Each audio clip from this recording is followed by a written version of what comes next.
अस्सलामुअलैकुम। आज मैं आपके लिए लाई हूँ एक डिफरेंट टाइप की स्टोरी और एक बादशाह की स्टोरी। वो बादशाह बहुत ही नरम दिल और बहुत ही ईमानदार थे। उन्होंने पूरी दुनिया फतह की हुई थी। तो एक दिन वो ईरान जाते हैं। वहाँ पे उनको एक कबीला मिलता है। वो कबीला कहता है कि याजूज माजूज आते हैं और वो हमें तंग करते हैं, क्या आप हमारी हेल्प करेंगे?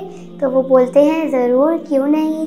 तो वो आयरन लेते हैं, उसको मेल्ट करते हैं और एक वॉल बनाते हैं। उसके अंदर याजूज माजूज को बंद कर देते हैं। वो कबीला उनको कहता है थैंक यू। वो बादशाह कहते हैं कि आपको थैंक यू कहने की कोई ज़रूरत नहीं है, क्योंकि ये जो भी हुआ है ये मेरे अल्लाह की वजह से हुआ है, और जब भी अल्लाह चाहे वो इस दीवार को गिरा सकते हैं। और उन बादशाह का नाम था हज़रत ज़ुल्करनैन अलैहिस्सलाम। तो हमें इस स्टोरी से क्या सबक मिलता है कि हमें एरोगेंट नहीं होना चाहिए। उम्मीद है आपको हमारी आज की वीडियो पसंद आई होगी। लाइक कर दिएगा। अल्लाह हाफिज़।